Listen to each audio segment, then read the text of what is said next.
早前嘅立法會議員咧喺佢提嘅質詢入邊咧，都關注到一啲即係叫做衞生黑點，咁當中其中咧提到咧就係話改善後巷一啲環境衞生嘅情況咁。請嚟嘉賓同我哋傾下，立法會議員梁子穎，早晨。早晨啊，周樂文，早晨，你好。而家後巷嗰啲嘅衞生嘅情況，如果好差嘅話，係咪都會有機會列入嗰個衞生黑點嗰度嘅？現時按食環署佢哋嗰個嘅工作啦，同埋市民嘅投訴啦，如果嗰個衞生情況不理想或者長期都係有一啲嘅，譬如多老鼠啊、多垃圾堆積啊，或者雜物堆積咧，咁食環署佢哋都會列為黑點咧，咁就會加強嗰個嘅清潔嘅。咁特別有啲可能就清完之後又有一啲情況係會再發生嘅話咧，咁佢哋就會再提升嗰個嘅清潔嘅工作啦。咁再係可能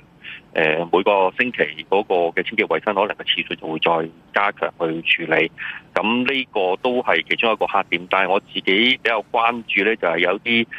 並非係市民係會舉報嘅，有一啲可能係一啲掘頭巷，咁一啲係集中在可能係啲學校附近啊，一啲電力站啊，或者近住工廠區呢啲就比較少人，即係途人會經過嗰啲嘅地方咧，現時都係可能出現呢啲嘅衞生情況咧，我就比較關注嘅。具體啲講下，其實多唔多呢一啲可能係黑點以外，但係又可能係頭先話掘頭巷或者後巷一啲衞生比較差嘅情況，關注到嗰個情況係點咧？即係本身呢啲後巷係完全冇人去管，完全冇人清潔，定係點樣咧？呢個個案其實都係喺舊年嘅10月接到啦。咁今年去到年頭嘅時候，我就約咗政府部門就落去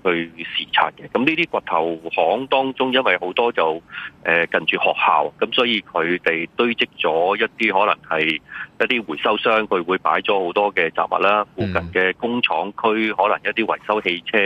嘅廠房啊、公司啊，亦都會將佢哋一啲汽車零件啊、其他嘢放入去啦。甚至乎喺附近工廠區有啲嘅建築公司啊，或者裝修公司咧，都會將佢哋大量一啲即係佢哋冇自己地方放嘅話，都會放到呢啲掘頭巷入邊去擺啦。咁呢啲掘頭巷其實亦都涉及一啲可能係一啲走火通道啊，或者一啲電力站嘅出入口啊。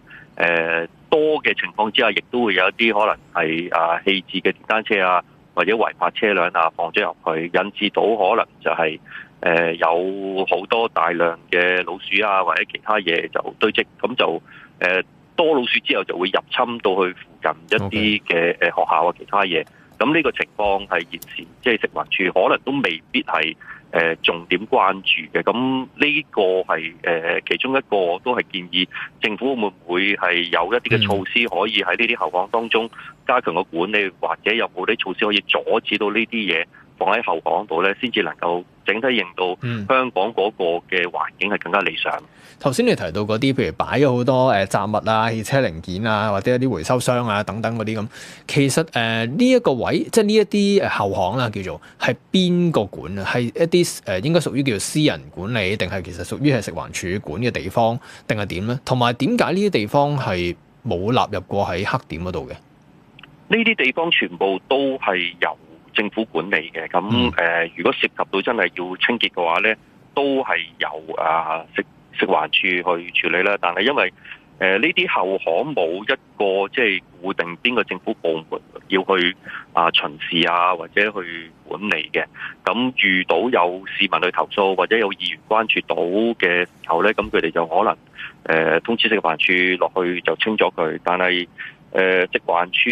即係基本嘅街道清潔啊，或者係個管理咧，呢啲部分我相信而家未納入去一個即係正常去一個管理又或者清潔嘅。咁呢啲情況其實現時我覺得係不太理想。咁喺管理上邊嘅話，其他嘢因為佢掘頭巷又冇途人入去，所以途人未必知道入邊嘅情況。有啲可能係基本上轉咗個彎之後咧，有啲建築物係阻擋住嘅。咁呢啲情況。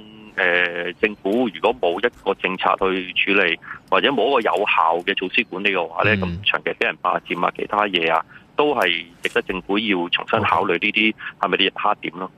所以理論上其實係可以舉報，然後列入衛生黑點嘅。即係理論上可以咁做嘅。係，不過太少人行入去，都冇乜人理佢咁變咗係咪？冇錯啦，咁所以其實政府都可以用啲措施，係咪可以即係將呢啲地方圍封咗佢，咁俾一啲學校啊，或者可能一啲公共設施，佢哋係做代管嘅工作，咁呢啲可能就會即係長遠解決到佢哋入邊嗰個衞生情況，或者避免咗大量嘅雜物堆積咯。圍封咗佢，即係你意思直情唔好俾啲雜物喺度，即係如果唔係你就咁圍封佢，可能都有老鼠喺入邊，反而仲清潔唔到喎，會唔會咧？會唔會咁？圍封咗頭先我所講，如果圍封咗之後，就可能係交俾附近一啲嘅設施嘅人士去管理，譬如學校嘅係咪可以俾佢去管理咧？即係或者一啲中電站啊、其他嘢啊，咁呢個可能就係會令到嗰個管理更加好，亦都需要動用即係政府嘅資源啦，亦都可以避免到即係學校啊或者其他佢哋建築物嘅擁有人要長時間又要自己監管，跟住又要通知你政府嚟清潔，但係過咗一排之後咧，嗰個情況又發生咗，即係長時間大家都係糾纏咗喺嗰個工作上邊咧，都係費時失事，你都浪費資源嘅。其實而家講到一啲唔係私人管理嗰啲後巷咧，我見話食環署都會有一啲嘅叫後巷清潔小隊，話有成19隊。咁清潔頻次咧就會視乎巡查嘅結果啦，區議員同埋一啲居民意見去定啦。衛生比較差嗰啲後巷咧，就每個禮拜會額外清潔2至3次嘅。環境水平比較好嗰啲咧，就每個月咧額外清潔1次咁。點睇呢一個後巷清潔小隊？譬如你過往聽到啦，佢哋嗰個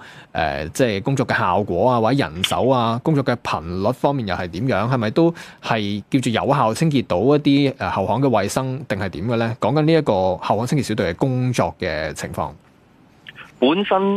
因為由政務司副司長佢領導啦，咁所以其實過去幾年都係重點去打擊呢啲即係衞生情況不理想嘅地方，所以呢啲嘅後巷啊或者衞生黑點，其實已經列入咗去食環署佢哋即係每一日嗰個正常嗰個嘅運作上邊，同埋呢啲衞生黑點亦都係上載上去網站咧，咁所以政府其實係特別重視，亦都係將嗰個嘅工作成果啊擺咗上網啊，讓到即係市民知道政府嘅工作係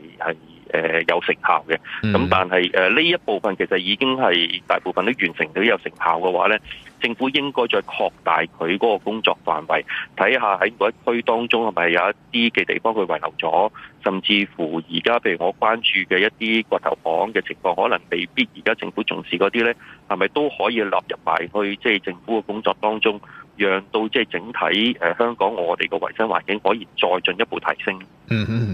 喺即係政府嘅回覆嗰度咧，都提到一點嘅就係截至今年2月啦，衞生黑點嘅數目咧就由730幾個咁減到66個嘅咁。你點睇呢個減幅都減得幾多嘅喎？咁同埋你實際見到嘅情況，而家譬如打擊一啲衞生環境差或者衞生黑點嘅情況係如何咧？咁同埋佢而家其實都有個準則嘅嘛，就話收到投訴咁嗰個衞生黑點嗰度咧就會做檢視啦，巡查過後發現如果係短暫啦或者係非持續發生咧，咁個情況如果又有改善嘅話咧，就唔會再列為黑點㗎啦。咁你點睇呢一個即係叫做即係發現佢即係改善咗之後啦，可以叫做除下黑點呢一個名啊嘅呢個準則又點睇咧？又做成點咧？本身以前呢一啲嘅後巷咧都唔係即係政府大力打擊嘅，都係希望交翻俾一啲私人樓宇啊或者附近一啲嘅物業擁有人咧，希望佢哋可以注意，但係嗰個效果唔理想，咁所以點解即係今屆政府係重點打擊個後巷，亦都見到嗰個成效，同埋而家已經有一個我哋叫做常設嘅機制啦。咁每一區嘅食環署佢哋即係有專人去跟進，亦都有頭先即係你所講嘅19隊，即係特別係做後巷嘅清潔小隊去處理。咁所以其實嗰個嘅情況係十分之理想，亦都見到個成效嘅。咁但係有啲嘅衞生黑點未必真係佢擺咗一啲雜物啊，或者係可能係嗰個環境唔理想，有啲可能係涉及到譬如冷氣機滴水啊，都可能成為一個黑點個情況咧，都係包括落去。咁所以有啲好簡單去處理嘅，有啲可能經過即係每日你都去清走咗佢啲垃圾咧，基本上就大致附近嘅食肆啊或者其他嘢，佢發覺都唔可能喺後巷嗰度進行一啲嘅工作，或者擺一啲雜物嘅話，其實大部分都已經佢個習慣改變咗，其實已經大大提升咗嗰個嘅情況。所以點解個衞生黑點由700幾個減至到而家60幾個？咁但係我覺得政府應該就係，既然呢個成效咁高嘅時候，係咪都可以即係擴大個範圍，或者再諮詢下議員啊，或者地區人士啊，有冇啲地方可能係遺留咗？特別而家我哋關注嘅就係工廠區附近啊，或者天橋底啊，其他唔同嘅地方，應該都仲有好多嘅地方咧，係需要我哋去正視或者去再關心嘅話咧，咁政府應該可以再做得更好嘅。OK， 好啊，唔該晒梁志榮。